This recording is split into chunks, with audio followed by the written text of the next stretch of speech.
Opening statement. Really disappointed in our play in the second half, mostly on the offensive end,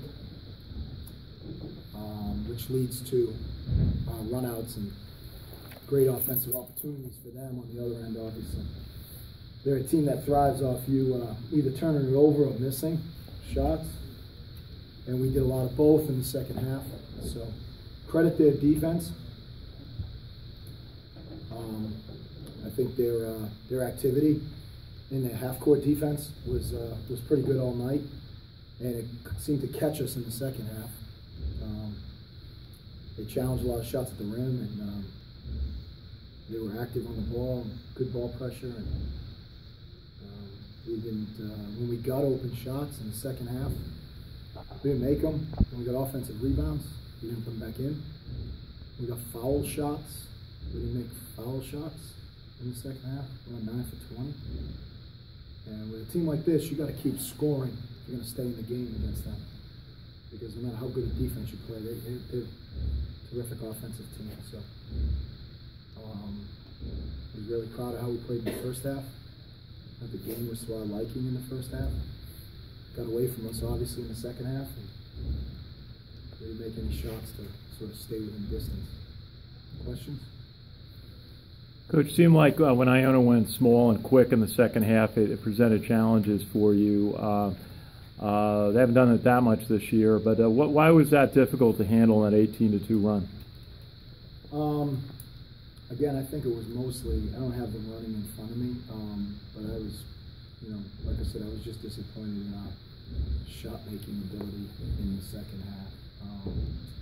They dug in defensively, and so I'm not trying to make it seem like, we were out there alone. I thought they fought, and they got some versatile defenders.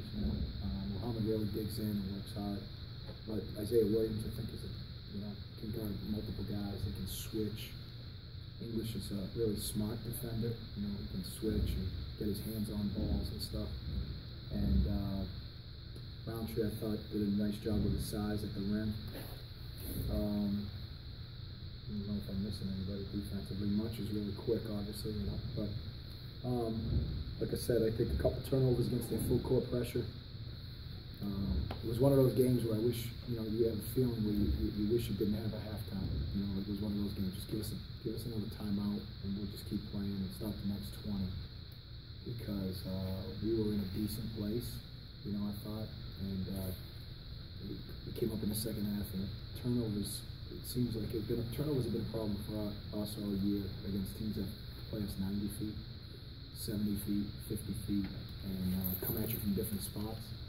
So, like I said, against these guys, when you turn it over, it usually results in an open three or a layup, and they had their share of those. So it seemed to me it was mostly about their defensive pressure, our turnovers, and our ability to make shots.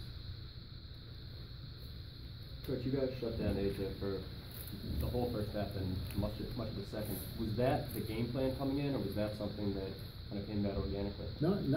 Not really, to be honest. Well, somewhat, yeah. We always try to give him a whole lot of attention.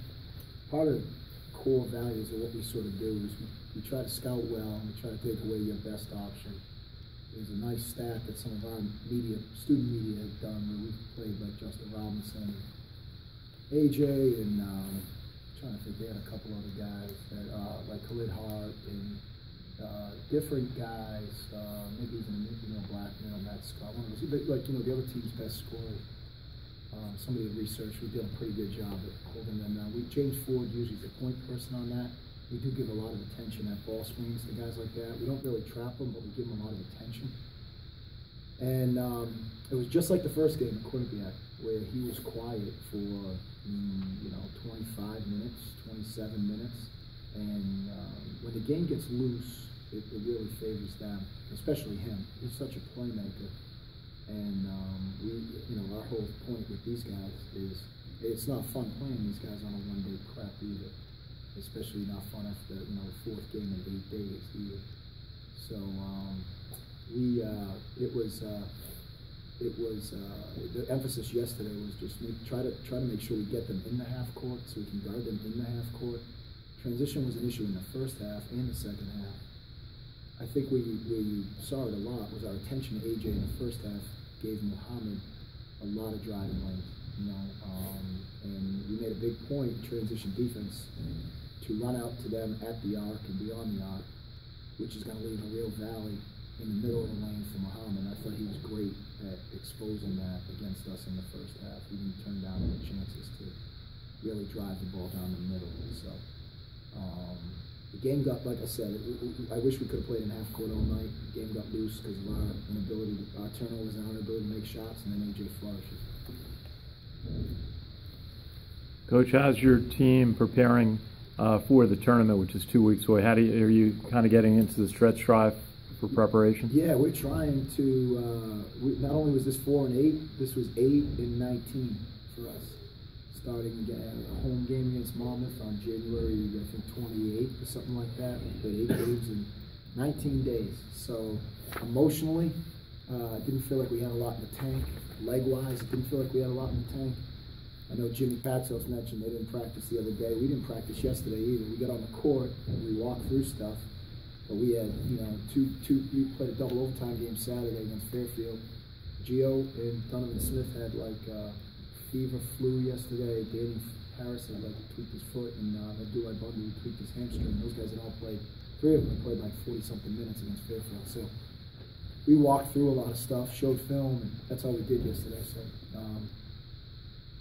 but we're gonna get a day off tomorrow, and then we got 1 day prep for St. Peter's, and next week we might get a couple days on Monday or Tuesday to get ready for our last 2 away games. It's funny, we've lost 4 in a row now.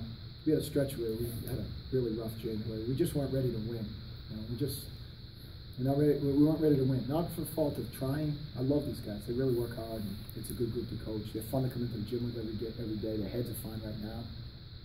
And but we just weren't ready to beat some of the teams because we've lost 90% of our scoring in minutes from a year ago.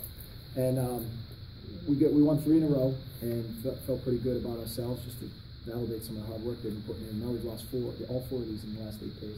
This was the only game we didn't really have a chance of winning. We were down 1 last Monday night. We were up 13 against Manhattan Thursday night, down 3 with about a minute to go, and double overtime against Fairfield. So would have been nice to be 2 and 2. Would have been nice to even be 1 and 3. But they're hanging in there. They're fighting, and we're going to try to keep implementing some new offensive ideas. Continue to just try to boost confidence best we can.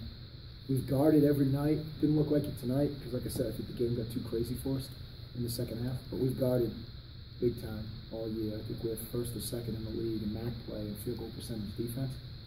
So that's sort of what we do. And again, nationally, we're first in offensive rebounding and then rebound margin and stuff. Just offense has been a challenge for us all year long.